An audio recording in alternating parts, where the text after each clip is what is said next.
வணக்கம். ஆதித்யாய சோமாய மங்களாய புதாய குரு சுக்கிர சனி பேச்ச ராகவே கேதுவே நமோ நமஹ. ஸ்பிரிச்சுவல் ஜோதிடம் டிவி அன்பர்களுக்கு அன்பு வணக்கங்கள். நான் உங்கள் நண்பன் doctor K.R. Ramesh, Prajapati financial astrology. வணக்கம் நண்பர்களே. பலவிதமான சுவையான கிரக மூவ்மெண்ட்டுகளெல்லாம் நார்மலாக நடந்துகிட்டு இருக்கோம் செலஸ்டல் சிஸ்டம் உடைய வானவெளியில். அப்படிப்பட்ட வானவெளி வேடிக்கைகளிலே சில போது ஒரு 10க்கு 10 ரூமில் எல்லாரையும் அடைச்சி வச்சு அதுக்கப்புறம் மூவ் பண்ணால் எப்படி இருக்கும் அப்படிங்கிற மாதிரி எல்லா கிரகங்களும் ஒரு கட்டத்துக்குள்ளே, ஒரு ராசி கட்டத்துக்குள்ளே அமைவதும் அவர்கள் திருப்பி விலகி செல்வதும் ஒரு வழக்கமான ஒரு விஷயமாக நடந்து கொண்டு இருக்கிறது. இதற்கு முன்னே நாம் பார்த்துருக்கிறோம். கோவிடுக்கு முன்னாடி 2016-17 அந்த ரேஞ்சில் பார்க்கும்போது தனுசு ராசிக்குள்ளார அனைத்து விதமான கிரகங்களும் ஒரு சேர்க்கையை கொண்டு வந்தது. ஆனால் அந்த இடம் போராட்ட களம் தனுசு அப்படிங்கும்போது அந்த போராட்ட களத்தினுடைய எஃபெக்ட்டு அந்த இடத்தில் தான் மகாபாரதம் என்ற போர் என்ற உச்ச காலத்திலே இருந்தது. அந்த 14 நாள் போர் இருந்தது அப்படிங்கிற அந்த எஃபெக்ட்டு. அப்புறம் கண்டினியூஸாக 3 கிரகணங்கள் வந்தது. அந்த கிரகணங்களினால் உடைய எஃபெக்ட்டுன்னு நிறைய எஃபெக்டை வந்து அடிஷ்னலாக போட்டுக்கிட்டோம்.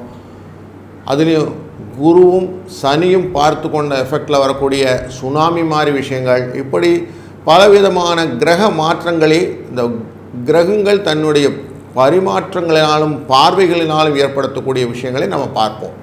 அப்படி பார்த்தபோது தான் நிறைய நேச்சுரல் கெலாமிட்டி அப்படின்னு சொல்லுவோம், இயற்கை அழிவுகள் அப்படின்லாம் உண்டு. நம்ம எதிர்பாராத விஷயங்கள் எல்லாம் நடந்தது அப்படின்னு பார்க்குறோம். இப்படிப்பட்ட நிகழ்வான ஒரு விஷயந்தான் இப்போது மார்ச் 30ஆம் தேதி மீன ராசிக்குள்ளரே இதே மாதிரி சூரியன், சந்திரன், சனி, சுக்கிரன், ராகு மற்றும் புதன் இவர்களெல்லாம் சேர்கிறார்கள். இந்த ராகு சாயா கிரகம் எடுத்துக்கிட்டோம்னா மற்ற 5 கிரகங்கள் ஒன்றாய் சேர்வது அப்படின்னு வைத்துக்கொள்ளலாம். எப்போ சூரியன், சந்திரன், ராகுவுடன் தொடர்பு வந்ததோ அன்றைக்கி கிரகணம்னு பேர், சூரிய கிரகணம் வந்துடும் அன்றைக்கி. அதனால் அந்த டேயில் சூரிய கிரகணம். ஆனால் இந்தியாவில் தெரியாது. ஆனாலும் கிரகணோட எஃபெக்ட் இருக்குமானா இருக்கும் அப்படின்னு வச்சுக்கணும். ரெண்டாவது முக்கியமான விஷயம், இதில் புதன் அப்படின்னு இருக்கிற நீச்சகதி அப்படின்னு போவார். அதனுடைய தன்மையை இழக்கக்கூடிய அவர் வக்கரகதியிலே நீச்சமாகிறார் அப்படின்னு பார்க்குறோம். சுக்கிரனானவர் உச்சகதிக்கு போவர், அவரும் வக்கரகதியில் இருக்கிறார்னு பார்க்கிறோம். சனி என்ற பகவான் வந்து கும்பராசியிலிருந்து 29ஆம் தேதி 30ஆம் தேதி உள்ளார். அப்போ தான் வீட்டுக்குள்ளே நுழையிறார் அப்படின்னு 30ஆம் தேதி உள்ளே வருவார். இப்படி எல்லாருமே அந்த காலகட்டங்கள் ரொம்ப வித்தியாசமான நாட்களில் இருக்குது. அதில் இன்னும் சுவையானது என்னென்னா, இந்த வீட்டுக்குரிய எங்கே உட்காந்துருக்கிறார் அப்படின்னு பார்த்தா 3ஆம் இடம்னு சொல்லக்கூடிய இடத்துல, இந்த வீட்டினுடைய 3ஆம் இடம் வந்து முயற்சி ஸ்தானம் அப்படிங்கிற இடம். அங்கே குரு அமர்ந்திருப்பார். அவள் குருவுடைய அமர்ந்தல் இவருடைய பரிவர்த்தனை யோகம்னு சொல்லுவாங்க. சுக்கிரனுக்கும் குருவுக்கும்லாம் பரிவர்த்தனை யோகம், ஒருத்தர் வீட்டில் மாற்றி உட்கார்ந்துருக்கிறது. அப்படிங்கிற போது மாற்றி உட்காரக்கூடிய சுக்கிரனுடைய வீடு வந்து வக்ரம் என்ற இடத்துல அமர்ந்திருப்பதும், குருவானவர் 3ஆம் இடத்துல ரிஷபத்தில் அமர்ந்திருப்பதும் எப்படி நமக்கு எஃபெக்ட் இருக்கும் அப்படிங்கிறதையும் நம்ம பார்க்க வேண்டியிருக்கு. இவங்க எல்லாரையுமே, இந்த கிரகங்கள் எல்லாரையுமே, கேதுன்னு ஒரு கிரகம் இருக்குது. அந்த கிரகம் சாயா கிரகம், அவர் 7ஆம் பார்வையாக பார்க்க கொண்டார். இந்த கேது தான் பல விதத்திலும் தனத்தை கொடுப்பவரும் தனத்தை பிடுங்குவரும். அதாவது பாம்புல இன்னொரு பாம்பு தலை அப்படின்னு சொல்லுவோம் இல்லையா, தலை, பாம்பு தலை பார்த்துக்கிட்டு இருக்குன்னு அர்த்தம். கருணாகம் பார்த்து கொண்டு இருக்கும்போது இருக்கக்கூடிய விஷயங்கள் எப்படி இருக்கும் அப்படின்னு நல்ல ஒரு சுவாரஸ்யமான விஷயங்களும் இதில் இருக்கிறது. இதனால் ஒரு பயம் வரும், எங்களுக்கு எப்படி இருக்கும் அப்படின்னு ஒவ்வொருத்தரும் கேட்போம் இல்லையா. எங்கள் ராசி நல்லா இருக்குதுங்களா, மீன ராசிக்குள்ளே இத்தனை பேர் அமகலம் பண்ணால் மீன ராசி நல்லா இருக்குமா அப்படின்லாம் ஒரு கேள்வி வரும். அப்படிப்பட்ட கேள்விகளுக்கு நாம் தொடர்ந்து பதிலை ராசிகள் வழியாக பார்ப்போம். வணக்கம் மகர ராசி அன்பர்களே. சரராசிக்காரரான நீங்கள் எதையுமே வேகமாக செய்ய வேண்டும், எதையுமே இப்போது அப்படி இப்படின்னு மாற்றி செய்யக்கூடியவர்கள் இப்படின்னு நிறைய விஷயங்களை போட்டுக்கொண்டு அந்த வேலையை எவ்வளோ கொடுத்தாலும் செஞ்சு அதில் எப்படியானா வந்து உங்களுடைய ப்ரெசன்ஸை காட்டணும் அப்படிங்கிறதுல ரொம்ப பர்டிகுலராக இருக்கக்கூடியவர்கள். உத்திராட நட்சத்திரம், திருவோண நட்சத்திரம், அவிட்ட நட்சத்திரம் என்ற 3 நட்சத்திரத்தையும் ஒன்றா சூரியன், சந்திரன் மற்றும் செவ்வாய் அப்படி 3 நட்சத்திர சாரத்தையும் கொண்டவர் நீங்கள். அதனால் எதையுமே தைரியத்தோடு சமாளிக்கக்கூடிய ஆசாமிகள். உங்களுக்கு இப்போ 5ஆம் இடத்தில் இருக்கக்கூடியது குரு, 6ஆம் இடத்தில் இருக்கக்கூடிய செவ்வாய் மற்றும் 9ஆம் இடத்தில் இருக்கக்கூடிய கேது. இந்த சினரியோவில் இருக்கும்போது உங்களுடைய முயற்சி ஸ்தானம், வெற்றி ஸ்தானம் அப்படிங்கிற இடத்துல பார்த்தீங்கன்னா 3ஆம் இடம். அந்த 3ஆம் இடத்துக்குள்ளேயே உங்களுக்கு 7ஆம் அதிபதியும் அங்கிறதுக்காக 8க்குரியவரும் அங்கே தான் போய் உட்கார போகிறார். உங்களுடைய 6ஆம் அதிபதி மற்றும் 9ஆம் அதிபதியும் அங்கே தான் அமர போகிறார். 5 10க்குரியவர் அங்கே தான் அமர போகிறார். எப்படின்னு பார்த்தோம்னா ஈவன் உங்கள் ராசிநாதனே அங்கே தான் போய் அமர போகிறார். இப்போ 5 கிரகங்கள் ஒன்றாக சேர்ந்து அமர போகிற சூழ்நிலை. சூரியன், சந்திரன், புதன், சுக்கிரன், சனி மற்றும் ராகு அங்கே 5 பேர் சேருவாங்க. ராமாயணத்தில் சொல்லுவாங்க ஐவரோடன் அறுவரானோன்னு குகனை சேர்த்து சொல்வார் இல்லையா, அந்த மாதிரி சனி பகவான் அங்கே வந்து உட்கார்ந்த நாட்களுக்கு அப்புறம் பார்த்திங்கன்னா அறுவராக மாறிவிட்ட ஒரு சூழ்நிலையிலே மார்ச் 30ஆம் தேதி ஆன இன்று ஒரு பெரிய ஒரு விஷயம் நடக்கிறது. 6 கிரக சேர்க்கை அப்படின்னாக்க 7ஆம் அதிபதி அங்கே அமர்வது மாரகஸ்தானாதிபதி அப்படிங்கிற விஷயத்தில் பார்த்தா சந்திரன் அமர்வது உங்களுக்கு எப்படி இருக்கும் அப்படின்னா 3ல் அமர்வதனாலே உங்களுக்கு பணம் வரும். ஏற்கனவே 5ல் அமர்ந்தக்கூடியவர் பரிவர்த்தனை யோகத்தில் அமர்ந்தக்கூடிய குரு சுக்கிரன் அப்படின்னு பார்த்தீங்கன்னா இவர்களாலும் பண வரவு உண்டு. 5க்குரியவன் அப்படி அமர்ந்திருக்கிறாரே பரவாயில்ல. 4 12க்குரியவர் எங்கே இருக்குன்னா அவர் 6ல் அமர்ந்திருக்கிறார். 6ல் மறைந்து போகிறார் அப்படின்னு சொன்னால் அவர் மாரகாதிபதி மறைவது ரொம்ப நல்லது. அப்போது அவர் லாபஸ்தானாதிபதி 6ல் அமர்வது உங்களுக்கு செவ்வாய், அது லக்ஷ்மி கடாட்சத்தை கொடுக்கும். பணம் அதனாலேயும் வரும். ஸோ பைசா வரத்துக்கு நிறைய வாய்ப்பு இருக்குதுன்னு வச்சுக்கலாம். கொஞ்சம் 6க்குரியவன் 10க்குரியவன் பார்க்கும்போது 6 9க்குரிய புதனானவர் வக்ரகதி அப்படிங்கிற சினாரியோவில் இருக்கிறார் 3ஆம் இடத்துல. அப்போது புத்தி கொஞ்சம் தடுமாற்றங்கள் இருக்கும்னு புரிஞ்சுக்கலாம். ஸோ எதையுமே கொஞ்சம் யோசித்து செஞ்சுட்டிங்கன்னா போதும், மற்றபடி சௌக்கியமாக இருக்கலாம் அப்படிங்கிறதுக்கு தான் சுக்கிரன் அங்கே அமர்ந்திருக்கிறார். சுக்கிரன் 3ஆம் இடத்தில் அமர்வது நல்லதை கொடுக்கும். 5 10க்குரியவன் 3ஆம் இடத்தில் அமர்ந்தால் நல்ல விஷயங்கள் நடக்கும் அப்படின்னு சொல்லிடுது. இவ்வளவு காலமாக உங்களை படுத்தி கொண்டிருந்த உங்களோட ராசிநாதனானவர் 7.5 சனி அப்படிங்கிறத விட்டுட்டு இங்கே வந்து உட்கார்றதுனால இவராலையும் உங்களுக்கு லாபம் உண்டு. 3ஆம் இடத்துல சனி பகவான் அமர்வது தன லாபத்தை கொடுக்கும். கூடவே ராகு இருக்கிறார், தன லாபத்தை கொடுக்கும். இந்த சேர்க்கையின் போது ஒரு விஷயம் நடக்கிறது, சூரிய கிரகணம் அப்படின்னு இங்கே தெரியல, இந்தியாவில் தெரியாது, இருந்தாலும் அதனுடைய எஃபெக்ட் இருக்குமானா இருக்கும். எப்படி இருக்குன்னா சூரிய கிரகணம் உங்களை பொறுத்த வரைக்கும் பாதிக்குமானா பாதிக்காது. ஏன் பாதிக்காதுன்னா அவர் 7 8 சேர்க்கை அப்படின்னா களத்திரத்தில் கொஞ்சம் வந்து உடம்பை பாதிக்கும். அது மூலியம் கொஞ்சம் செலவுகளை வைக்கும், அவ்வளோதான். கொஞ்சம் ஒரு 90 நாளைக்கு அவங்களுடைய ஹெல்த்து ரிலேட்டடாக கொஞ்சம் பார்த்துக்கிட்டிங்கன்னா பெட்டர். உங்களுக்கு நடக்கக்கூடிய காலங்களிலே வரவு ஜாஸ்தியாக இருக்கும், செலவு கம்மியாக இருக்கும்ன்ற இண்டிகேஷனை நீங்கள் அன்றைக்கி எடுத்துக்கலாம். தன லாபத்தை அதிகப்படுத்தக்கூடிய சினாரியோ நிறைய இருக்கும். ஏன்னா உங்களுடைய ராசிநாதனே தான் அவங்களுக்கு மாரகாதிபதி, அவர் 3ஆம் இடத்துல போய் அமர்கிறார். ஸோ பணம் வரத்துக்கு பாதகங்களை ஏற்படுத்தக்கூடிய சினாரியோ வந்து கம்மியாயிடும். அப்போது உங்களுக்கு வரவுகள் ஜாஸ்தி இருக்கும். உழைத்தால் பணம் அப்படின்னு சொல்லுவோம் இல்லையா, எவ்வளவுக்கு எவ்வளோ உழைக்கிறீங்களோ அவ்வளோக்கு எவ்வளோ பணம் வரணும் அப்படின்னா உழைப்பு ஜாஸ்தி போட போட உங்களுக்கு பணம் வந்துக்கிட்டே இருக்கும். அதுலேயும் குறிப்பாக நீங்கள் கால வேலையில் சீக்கிரம் எழுந்துக்கிற ஆசாமி, கொஞ்சம் வேலையெல்லாம் கடகடன் முடிச்சு கொடுத்துக்கூட ஆசாமி, அப்படி வேலைகளெல்லாம் செய்யும்போது என்ன ஆகுறதுன்னா உங்களுடைய ஒர்க் ரிலேட்டட் மேட்டரெல்லாம் கரெக்டாக லைனப் பண்ணிவிட்டு நீங்கள் அதுக்கப்புறம் ப்ரொசீட் பண்ணுறீங்க. அப்போது என்ன ஆகுறது, உங்களுக்கு அடுத்தடுத்து என்ன நடக்கணுன்ற கன்ஸ்ட்ரக்டிவ் ஒர்க் தெரிய ஆரம்பிச்சிடுது. இதனாலே பண வரவு அப்படிங்கிற விஷயம் உங்களுக்கு ஏதான அகடவிடமாக சம்பாதிக்க முடியும். உங்கள்கிட்ட யாருன்னா கேஸ் போட்டிருந்தாங்க, கேஸு அவங்க தோற்று உங்கள்கிட்ட பணம் வந்துடும். ஹாஸ்பிட்டலில் எதாவது படுத்திருந்தாங்க, இன்சூரன்ஸ் ரிலேட்டடாக பெனிஃபிட் வந்துடும். கொஞ்சம் கடன் கொடுத்துருந்தேன் சார், கேட்டால் வந்துடுமானா கேட்டால் கிடச்சிரும், ஒன்றும் பிரச்சனை இல்லை. நீங்கள் கொடுக்கறதுக்கும் பணம் கொடுத்தீங்கன்னா உங்களால் கொடுக்கவும் முடியும், உங்களால் வாங்கவும் முடியுங்கிற சீனரியோ நல்லாயிருக்கு. கொஞ்சம் உத்வேகத்தை மட்டும் ஏற்படுத்திங்கன்னா போதும், முயற்சி செய்தால் போதும். வாழ்க்கையில் சொல்லுவோம் முயற்சி திருவினை ஆக்கும் அப்படின்னு சொல்லுவாங்க இல்லையா, அது மாதிரி முயற்சி செய்தால் போதும். கொஞ்சம் புஷ், அதுக்கப்புறம் கடகட எஃபெக்ட். காரை ஸ்டார்ட் பண்ணும்போது அதனுடைய மோட்டர் ஃபஸ்ட்டு வந்து ஸ்டார்ட் பண்ணி விடும், அதுக்கப்புறம் இன்ஜின் ஸ்டார்ட் ஆகிடும். அது மாதிரி தான் மோட்டர் மட்டும் நீங்கள் ஸ்டார்ட் பண்ணால் போதும். அந்த ஃபஸ்ட்டு இனர்ஷியா அப்படின்வாங்க, அந்த ஃபஸ்ட்டு மூமெண்ட் மட்டும் கொடுங்க, மற்ற எல்லாம் ஆட்டோமேட்டிக்காக செலஸ்டியல் சிஸ்டம் பார்த்துக்கோன்னு மற்ற கிரகங்கள்லாம் உங்களை பார்த்துக்கிட்டு காவந்து பண்ணிடும் அப்படிங்கிறது நல்ல ஒரு செய்தியாக மனதில் கொள்ளுங்கள். சார் கிரகணம் வந்துருச்சு சார், அதனால் எனக்கு எதனா நெகட்டிவ் பலன் உண்டா அப்படின்னாக்க, உங்களுடைய இளைய சகோதரர்களுடைய ஹெல்த்து கொஞ்சம் பார்த்துக்கிட சொல்லுங்கள். அவங்களுக்கு ஹெல்த் கரெக்டாக இருக்கான்னு செக் பண்ணிட சொல்லுங்கள். அவங்க எதனா பயணங்கள்லாம் செய்யும்போது கொஞ்சம் பார்த்து பதவிசாக போயிட்டு வர சொல்லுங்கள். இது முதல்ல காஷனாக மைண்டில் வச்சுக்கோங்க.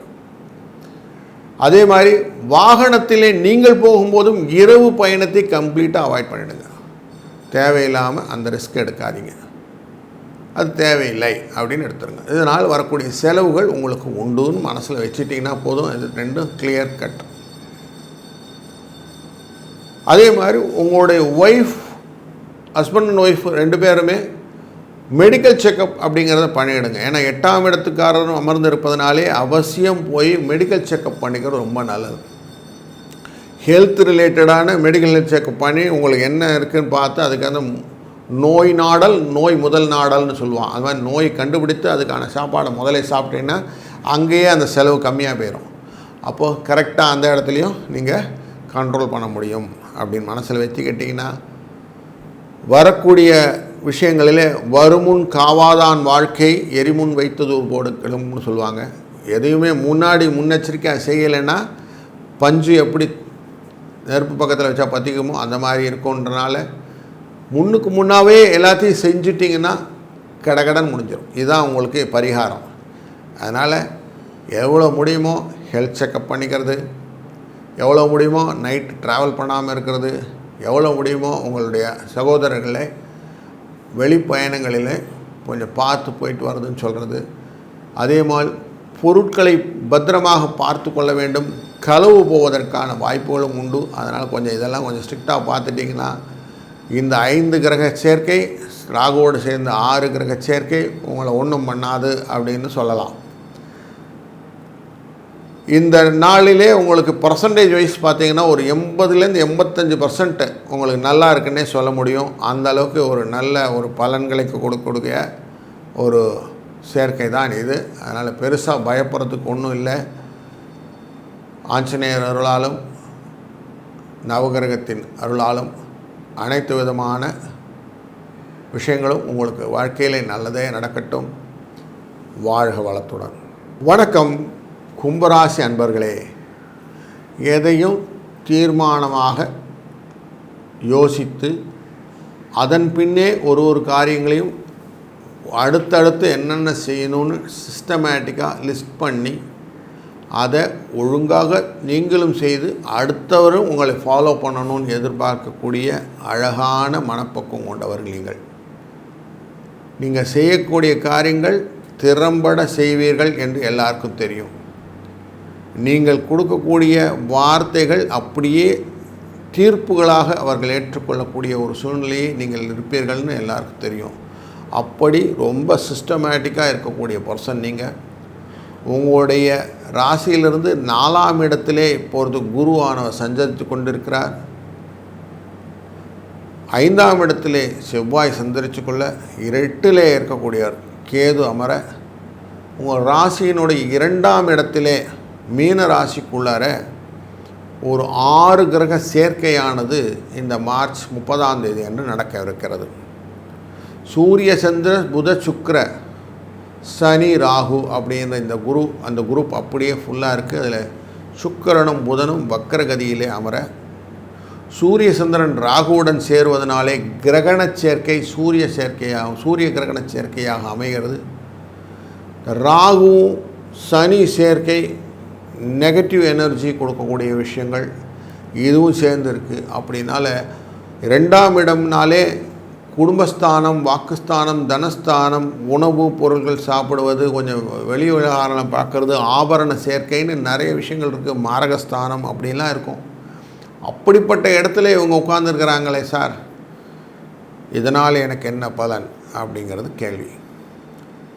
உங்களுக்கு ஸ்திர ராசியானதுனாலே 3, 8, 9 அப்படிங்கிறது தான் உங்களுக்கு டிஃப்ரெண்ட்டான ஆன்சர்ஸ் கொடுக்கக்கூடியது. அதாவது 3 முயற்சி ஸ்தானம், 8ங்கிறது ஆயுள் ஸ்தானம், 9 பூர்வ புண்ணிய ஸ்தானத்துக்காரர்கள், செவ்வாய் புதன் சுக்கிரன் ஆனவர்கள் உங்களுக்கு நெகட்டிவ் எனர்ஜி கொடுக்கக்கூடியவர்கள்.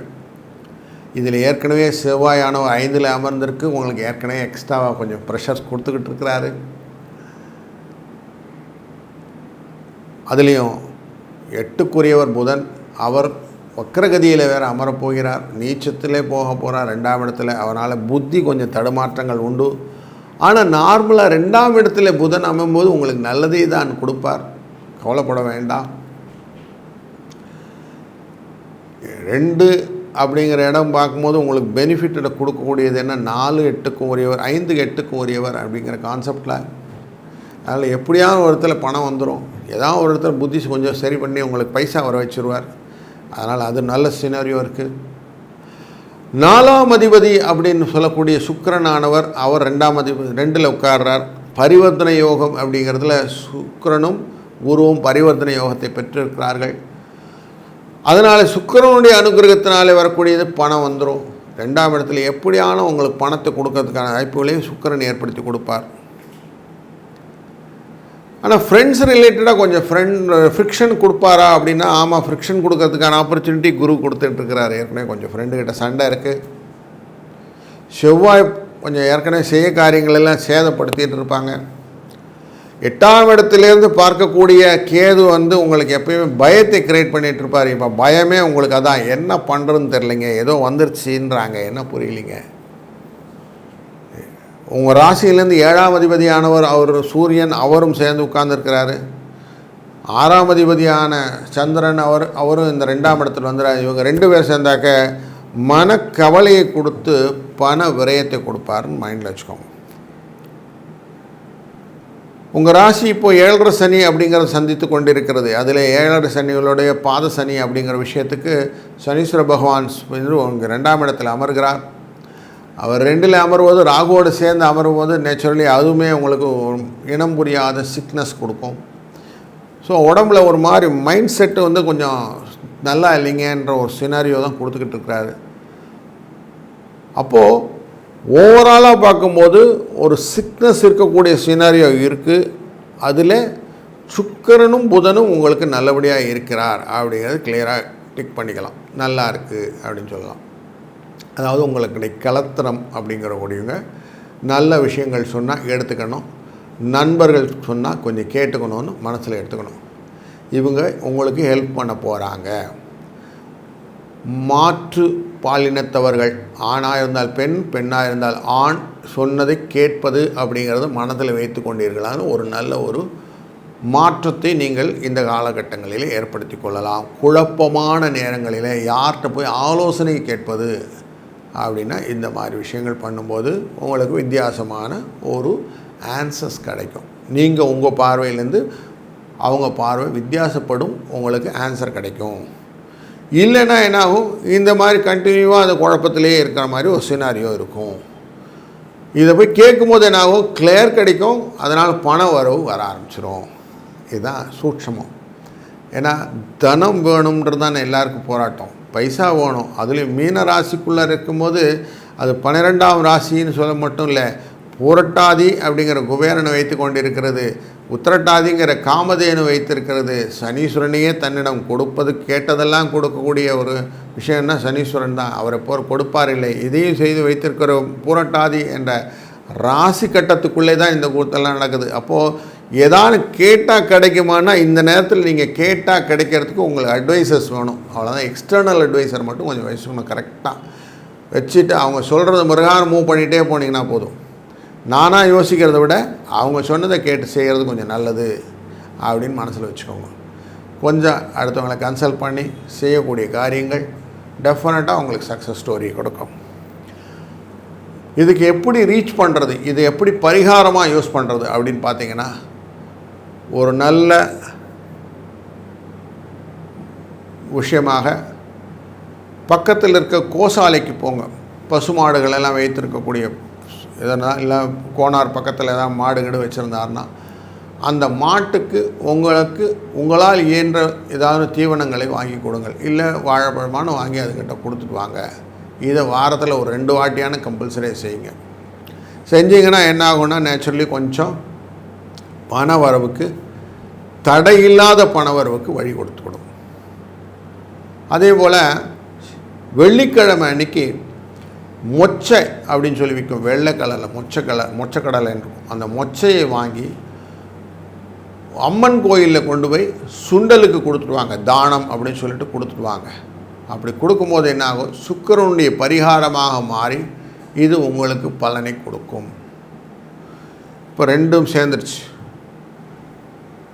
குழந்தைகளுக்கு, பள்ளிக்கூடம் போகிற குழந்தைகளுக்கு, 5ஆம் கிளாஸுக்கு கீழே இருக்கிற குழந்தைகளுக்கு புஸ்தகங்கள், நோட்புக்குகள், அது மாதிரி விஷயங்கள் எல்லாம் கொஞ்சம் ஸ்பான்சர் பண்ணுங்கள். ஒரு 10 புக்கு வாங்கி கொடுங்க. எல்லாருக்கும் கொஞ்சம் வசதி இருந்தால் ஃபீஸை கட்டுங்க. அந்த குழந்தைகளோட ஃபீஸை கட்டுங்க. இல்லை ட்ரெஸ்ஸஸ் அதுங்களுக்கு எதனா வாங்கி கொடுக்கணும்லாம் வாங்கி கொடுங்க. இது இல்லைன்னா நல்ல ஒரு சேரிட்டியில் போய் பாருங்கள். அங்கே இருக்கிற குழந்தைகளுக்கு படிக்கிறதுக்கான விஷயங்களுக்கு எதனா ஹெல்ப் பண்ண முடிஞ்சால் அதுங்களுக்கெல்லாம் பண்ணுங்கள். அப்படி பண்ணினீங்கன்னா புதனால் வரக்கூடிய நன்மைகள் உங்களுக்கு அதிகமாக வரும். ஏன்னா வக்கரகதியில் இருக்கிறார். இப்போ நினச்சதை கொடுப்பார். நீச்சமாவார்ன்ற மனசில் எடுத்துக்காமல் போனீங்கன்னா நல்லது கிடைக்கும். அப்போ உங்களுக்கு வாய்ப்புகள் நிறைய அனுபவத்தில் பரிகாரமாக சொல்ல விட்ட விஷயங்களே உங்களுக்கு கொடுத்துருக்குறேன். இது அப்படியே பண்ணிங்கன்னா வாழ்க்கையில் அப்படியே நல்ல நல்ல வாய்ப்புகளை உங்களை ஏற்படுத்தி கொடுக்கும். பணம் வரவு அபிவிரதமாக இருக்கும். சிக்கல் கொஞ்சம் கொஞ்சமாக தீந்துடும். 90 நாள் உங்களுக்கு கன்ஸ்ட்ரக்டிவ் அப்படியே டக்குன்னு கட்டடம் அப்படியே பேஸ்லேருந்து கட்டுறோமோ அது மாதிரி கட்ட ஆரம்பிச்சிருவீங்க. வரக்கூடிய நாட்கள்லாம் இனிமையான நாட்களாகவும் ஒரு நல்ல ஒரு சூழ்நிலையும் மாற்றி கொடுக்கும். இப்படி பார்த்தா எவ்வளோ பர்சன்டேஜ் வரும் சார்னா ஒரு 70% நல்லா இருக்குன்னு சொல்ல முடியும். அதனால் நல்லதே நடக்கட்டும், நல்லதே நடக்கும் என்று நம்புவோம். வாழ்க வளத்துடன். வணக்கம் மீனராசி அன்பர்களே. விழா காலங்களிலே ரொம்ப குதூகலமாக இருக்கக்கூடிய விஷயங்கள் அப்படின்னு பார்த்தீங்கன்னா அந்த மேடை போடுறது, விழா காலத்துக்காக வெயிட் பண்ணுறது, சுப நிகழ்ச்சிகள் நடக்கிறதுனால வரக்கூடிய அந்த சங்கீத மாதிரி டான்ஸஸ்லாம் பண்ணக்கூடிய விஷயங்கள்லாம் நடக்கும் இல்லையா கல்யாண காலங்களில். அப்படியெல்லாம் இருக்கக்கூடிய சினாரியோவில் உங்கள் வீட்டுக்கு நிறைய விருந்தினர் வருகிறார்கள் அப்படிங்கிற ஒரு விஷயம் ரொம்ப பர்டிகுலராக இருக்குது. அதில் விருந்தினர் எப்படிப்பட்ட விருந்தினர்னால், சூரியன் அப்படிங்கிறவர் எல்லாத்துக்கும் முதன்மையானவர். அவர் உள்ளே வரார். பங்குனி மாதம்னால் அவர் உள்ளே இருப்பார். அவர் கூட சேர்ந்துக்கிறார் சந்திரன். அப்பா அம்மா அப்படின்னு சொல்லி 2 பேரும் வந்துடுவாங்க. உங்கள் ஃப்ரெண்ட்ஸு அவங்க புதன் அப்படின்னு உள்ளே வந்துடுறாங்க. உங்கள் கலத்திரம் அவங்களும் உள்ளே வந்துடுவாங்க. உங்களுடைய சபார்டினேட்ஸ் இவங்களும் உள்ளே வந்துடுறாங்க. அப்போது சுக்கிரன், புதன், சனி மற்றும் ராகு இவங்கெல்லாம் சேர்ந்து 6 பேர் ஒரு வீட்டில் அமர்றாங்கன்னா இது உங்கள் வீடு. கிரக யுத்தம்னு சொல்லக்கூடிய யுத்தங்களும் நடக்கும். ஒருத்தர் நான் தான் பெரியவன், நீ தான் பெரியவன் சொல்லலாம். நார்மலாகவே ஒரு இடத்துல ஒருத்தருக்கு மேலே 2 பேர் இருந்து 4 பேர் இருந்தாங்கன்னா பேச்சு சலசலப்பு சத்தங்களாக மாறும். 10 பேருக்கு மேலே இருந்துட்டு இரைச்சலாக இருக்கும் அப்படின்னு சொல்லுவோம். அப்படி இரைச்சல்கள் ஜாஸ்தியாக இருக்கக்கூடிய சினாரியோ இந்த இடத்துல இருக்க போகிறது. அதுவும் உங்களுடைய ராசிக்குள்ளரே இருக்க போகுது. உங்கள் ராசி ஏற்கனவே கடல் ராசி. இங்கே இருக்கிறதுனால பெரிய ஏற்கனவே கடல் இறைச்சிட்ருக்கு. இதில் ஏற்கனவே இந்த இறைச்சலும் சேர்ந்துக்கும். இப்போ இறைச்சல் கொஞ்சம் ஜாஸ்தி இருக்கும். அப்போது பெருசாக எப்படி இருக்குன்னா, சனீஸ்வர பகவான் ராகுவோடு சேர்வதனாலே கொஞ்சம் புத்தி மந்தப்பட்டு விடும். என்ன செய்கிறதுன்னு தெரில, முதல்ல பிளாங்காக இருக்கேன் அப்படின்னு சொல்லுவீங்க. சூரியன் உள்ளே வந்ததுனால என்ன புரியலைங்க, சிக்காக தான் ஃபீல் பண்ணுறேன், டயர்டாக ஃபீல் பண்ணுறேன், எல்லாரையும் பார்த்தா எரிச்சலாக இருக்குது. இதுக்கு தொடை போகிறது சந்திரன் சேர்ந்துருப்பார். எனக்கு எதுவும் அடிக்கடி பார்க்குறேன், ஜுரம் இருக்க மாதிரி இருக்குது, ஐ ஃபீல் சிக் அப்படின்னு சொல்லிடுவீங்க. புதன் எங்கன்னா ஓடி போடலாம்னு சொல்லும், எங்கன்னா கிளம்பிடணும் அப்படிங்கும். இப்படிப்பட்ட சினாரியோ. ஆனால் சுக்கிரன் இருக்கார் பார்த்தீங்களா, 3ஆம் அதிபதி. இவர் குரு பரிவர்த்தனையில் இருக்கிறதுனால அவருக்கு அந்த வேலையை கொடுத்துட்டார். கொஞ்சம் வியாதி கஷ்டத்தெல்லாம் அவர்கிட்ட கொடுத்துட்டு உங்கள்கிட்ட என்ன பண்ணிட்டாரு, நான் பைசா தரேன்ட்டார். அப்போ பைசா வந்துடும், எப்படியோ ஒருத்தர் பணம் வந்துடும் சார் அப்படிங்கிற ஒரு சினாரியோ. பரவாயில்ல, எப்படியோ சமாளித்து பணம் வந்துடும், அது ஒன்று தான் எனக்கு ப்ளஸ் அப்படின்னு சொல்லிடுவீங்க. ஸோ பணம் வருங்கிறத மனசில் வச்சுக்கிட்டிங்கனாலே கொஞ்சம் தெம்பு வந்துடும். மூன்றாம் இடத்தில் இருக்கக்கூடிய குரு வந்து கொஞ்சம் கஷ்டத்தை தான் கொடுத்துக்கிட்டு இருக்க போகிறார். ஏன்னா அவர் அங்கே உட்காந்து ஏற்கனவே பண்ணிகிட்டு இருக்க வேலையை அவர் செய்ய தான் போகிறார். 4ஆம் இடத்தில் இருக்கிறவங்க கொஞ்சம் சுகஸ்தானம் அப்படிங்கிற விஷயம், வண்டியிலெல்லாம் கொஞ்சம் செலவு, வீட்டில் கொஞ்சம் ரிப்பேர் ரெனோவேஷன்ஸ் எல்லாம் செலவு, இதெல்லாம் கொடுத்துக்கிட்டே இருப்பாங்க. அது மூலியமாக வரக்கூடிய செலவு மட்டும் இல்லை, இது யாருன்னா ஒருத்தர் எடுத்துகிட்டு போவாங்க. கடனுக்கு உங்கள் ரிலேஷன் வந்து காரை வாங்கிட்டு போவார், ஓட்டிகிட்டு வருவார், வரும்போது 2 ரிப்பேர் சொல்லிட்டு வருவார், அதில் சண்டை, இப்படி தேவையில்லாத ஒரு ஃப்ரிக்ஷனை கொடுத்துரும். 7ஆம் இடத்துலேருந்து கேது பார்க்குறார். கேது பார்த்தாலே கலகத்தை தான் கொண்டுவார். ஸோ ஆஃபீஸில் எப்போவுமே ஃப்ரிக்ஷன், வீட்டில் போனால் ஃப்ரிக்ஷன்னா அது ரொம்ப ஃப்ரிக்ஷன். அவங்க என்ன நினச்சிருக்காங்களோ உங்களுக்கு புரிஞ்சதுக்கே கஷ்டம். ஏன்னா ஏற்கனவே நீங்கள் மண்டைக்குள்ளார அவ்வளோ குழப்பம் வச்சுட்டு இருக்கிறீங்க. அவங்க சொன்னது ஒன்றும் மனசுக்குள்ளே ஏறாது. ஆனால் அவங்க ஒன்றுமே ஏர்லேருந்து ஏற திட்டிட்டு போவாங்க. அந்த திட்டுறது என்னதுக்கு திட்டினாங்கன்னு திட்டு வாங்கிக்கிட்டு மட்டும் இருப்பீங்க. எதுக்கு திட்டுறான்னு தெரியலையே அப்படின்னு சொல்லி இந்த வடிவேலு சொல்கிற மாதிரி ஒரு தடவையானு நான் எதுக்கு அப்படின்னு சொல்லுங்கள் அப்படின்னு சொல்லுவீங்களா. அது எதுக்கு தான் திட்டுறேன், முதல்ல அதை சொல்லு, அப்புறமா அந்த திட்டுக்கு ரைட்டாக தப்பான்னு யோசிக்கிறேன் அப்படின்னு ஒரு கலக்கத்திலே இருக்கக்கூடிய சினாரியோ கொடுத்துருவா ஹவுஸ் ஒய்ஃப். அதே மாதிரி ஹஸ்பண்ட் ஒய்ஃப் 2 பேருமே. ஸோ இவங்களோட அந்த ஃப்ரிக்ஷன் எப்படி இருக்குது, அந்யோன்யம் கொஞ்சம் ஃப்ரிக்ஷனாக மாறி இருக்குது அப்படிங்கிற சினாரியோ தான் இன்றைக்கி உங்களுக்கு ஓவரால் சினாரியோ புரிஞ்சிருக்கோம். அதுலேயும் உங்களுடைய 7ஆம் அதிபதி அப்படின்னு சொல்லக்கூடியவர் புதன், 11வது அதிபதின்னு சொல்லக்கூடியவர் சனி. இவங்க வந்து மாரகாதிபதின்னு சொல்லுவாங்க, 7 வந்து பாதகாதிபதின்னு சொல்லுவாங்க. அப்போது இந்த புத்தி குறைஞ்சி அதனால் வரக்கூடிய பிரயாணங்கள், திடீர்னு தோணுச்சு கிளம்பினா, எதுக்கு கிளம்பினாங்க தெரியலைங்க. திடீர்னு பிரயாணம் எதுக்குன்னு தெரியாது, கடகடன் ரியாக்ட் பண்ணுறது, அது எதை கேட்டாலும் ரியாக்ட் பண்ணிடணும். ஃபஸ்ட் எடுத்து ரியாக்ஷன், அதுக்கப்புறம் தான் நான் ஏன் ரியாக்ட் பண்ணேன்னு தெரில அப்படின்னு சொல்லக்கூடிய விஷயம்லாம் இன்றைக்கி ஜாஸ்தி இருக்கும்ன்றது மைண்டில் வச்சுக்கோங்க. அதனால் ரியாக்ட் பண்ணுறதுக்கு முன்னாடி கொஞ்சம் கண்ட்ரோல் பண்ணுங்கள். First priority. நீங்கள் எதுக்குமே ஃபஸ்ட்டு இனிஷியேட் பண்ணுற முன்னாடி யோசிங்க. ஆக்ஷன் ஃபஸ்ட்டுன்னு சொல்லாதீங்க. முதல்ல என்ன பண்ண போகிறோங்கிறத பிளான் ஃபஸ்ட், தென் ஆக்ஷன். இதை மைண்டில் கொண்டு வாங்க. இதுதான் ஃபஸ்ட்டு நீங்கள் சேஞ்ச் பண்ணிக்க வேண்டியது. இந்த ரூலுக்கு நீங்கள் வரணும், அடாப்ட் பண்ணிக்கணும். அடுத்த ரூல், நீங்கள் என்ன செய்ய போகிறீங்களோ முடிந்தவரை அதை நோட் பண்ணுங்கள். பேனா பேப்பர் எடுத்து நான் இன்னைக்கு இந்தந்த வேலை செய்ய போகிறேன், இந்த நேரத்தில் இந்தந்த வேலை செய்ய போகிறேன். சாப்பிட்றது இந்த நேரம், தூங்குறது இந்த நேரம் கரெக்டாக கட்டைன் பண்ணிக்கோங்க. முடிந்த வரைக்கும் எர்லியராக தூங்கிடுங்க. 9 மணி தூங்கிடுங்க, 7 மணிக்கு மாலையில் சாப்பிட்டுடுங்க. அதுக்கு மேலே எக்ஸ்டெண்ட் பண்ணாதீங்க. ஏன் அப்படின்னாக்க 2ஆம் அதிபதியான செவ்வாய் உங்களுக்கு 4ஆம் இடத்துல அமர்ந்திருப்பது அவ்வளோ நல்லது இல்லைன்னு சொல்லிட்டேன் ஏற்கனவே. அப்போது உணவு விஷயத்தில் நீங்கள் கரெக்டாக இல்லைன்னா உங்களுக்கு எப்படியாலும் ட்விஸ்ட் பண்ணி வச்சிடும். அதனால் கொஞ்சம் அதில் கேர்ஃபுல்லாக இருக்கணும், மைண்டில் போட்டுக்கோங்க. நீங்கள் செய்யக்கூடிய காரியங்களிலே முக்கியமான காரியம், உங்கள் குலதெய்வ வழிபாடு எதனா விட்டு போயிருந்தனா அதை போய் செய்ய ஆரம்பிங்க. நிதானமாக அதை பற்றின பிளான் எல்லாம் பண்ணி போயிட்டு பார்த்துட்டு நிதானம் சுவாமியை போய் வழிபட்டுட்டு வந்துடுங்க முதல்ல. அதுக்கு முன்னே என்ன பண்ணணும், இன்றைக்கிட்டே முடிஞ்சு நாளை காலையில் இல்லை இன்றைக்கே விட நீங்கள் நம்ம 30ஆம் தேதி மார்ச் இன்றைய அன்றைக்கி 7லேருந்து பார்த்துக்கிட்டு இருக்கிற கேது அப்படிங்கிறப்ப, கேது எப்பயுமே பயத்தை க்ரியேட் பண்ணக்கூடிய ஒரு ஆசாமி. கேதுடைய அதிதேவதை யாருன்னாக்க விநாயக பெருமான். ஸோ பிள்ளையாரை பிடிச்சிட்டிங்கன்னா மற்ற எல்லாம் சரியாக போடும். அப்போது நேராக ஒரு தேங்காயை வாங்கிட்டு போய் முதல்ல சதுர் தேங்காய் உடைச்சிருங்க. ஃபஸ்ட்டு சாமிக்கு ஒரு கற்பூரத்தை ஏற்றுங்க, சுற்றிட்டு வாங்க, நமஸ்காரத்தை பண்ணுங்க. முதல்ல அவர்கிட்ட, நப்பா சாமி 5 பேர் வந்திருக்கிறாங்க நம்ம வீட்டுக்கு, ராகு உங்கள் ஃப்ரெண்டோடு சேர்த்து தான் வந்திருக்கிறாங்க, 6 பேர் ஆச்சு, என்னை நல்லபடியாக கரை சேர்த்து விடியா அப்படின்னு சொல்லி வேண்டிக்கிடுங்க. வந்துட்டீங்க, வீட்டுக்குள்ளே வந்து ஒரு நல்ல தீபம், நெய் தீபம் போட்டு அமைதியாக வச்சுருங்க. இது ஒரு 90 நாளைக்கு தொடர்ந்து செய்ய வேண்டிய கடமையாக வைத்து கொண்டு செய்யுங்கள். இப்படி செஞ்சால் என்ன ஆகுங்கன்னா, கொஞ்சம் கொஞ்சமாக உங்களுடைய விஷயங்கள்லாம் நீங்கள் என்ன பண்ண போகிறீங்கன்னு ஒரு தெளிவு கிடைக்க ஆரம்பிச்சிக்கும். நீங்கள் எவ்வளோ தூரம் நீங்கள் உள்நோக்குகிறீர்களோ அவ்வளோ தூரம் உங்களுக்கு உலகம் பறந்து விரிந்து காட்டும் அப்படிங்கிற உண்மையை தான் இப்போ சிம்பிளாக சொல்லி கொடுத்துருக்கேன். நீங்கள் அதனால் கொஞ்ச நேரம் அமைதியாக உட்கார்ந்து நான் என்ன செய்ய போகிறேன் அப்படின்னு லிஸ்ட் பண்ண ஆரம்பிச்சிட்டிங்கன்னா உங்களுக்கு வரக்கூடிய மென்டல் ஸ்ட்ரெஸ், சூரியனால் வருதுன்னு சொன்னேன் இல்லையா, அந்த நோய் அது தீர்ந்து விடும். அதனால் ப்ரெஷர் வரும்னு சொன்னேன் இல்லையா, இந்த சந்திரன் அந்த ப்ரெஷர் குறைஞ்சிரும். தேவையில்லாத அலைச்சல் கொடுக்கும்னு சொன்னேன் இல்லையா புதன், அந்த புதனுடைய ப்ரெஷர் தீர்ந்துடும். புத்தியை கரெக்டாக யூஸ் பண்ண முடியாது, டிஸ்டர்ப் பண்ணணும்னு சொன்னேன் இல்லையா சனி, இந்த சனி ராகு சேர்க்கை இதனால் வரக்கூடிய விஷயங்கள் மாறிவிடும். அப்போ 90 நாள் நீங்கள் இந்த எக்ஸசைஸை பண்ணிகிட்டே வந்தீங்கன்னா ஸ்லோவாக என்னாகும், உங்களுக்கு எங்கே போகணுங்கிற டெஸ்டினேஷன் அதனுடைய கிளியர் செட்டை புரிஞ்சுக்கிட்டு நீங்கள் அடுத்தடுத்த மூமெண்ட்டை கொடுக்கலாம்.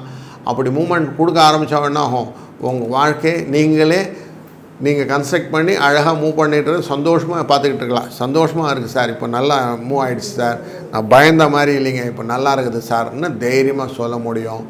அப்படின்னா எனக்கு எவ்வளோ சார் நல்ல மார்க் கொடுப்பீங்களா சார், எப்படி சார் இருக்கும் அப்படின்னா ஒரு 60 மார்க் கொடுக்கலாம் சார், 60% நல்லா இருக்குன்னே சொல்லுவேன்.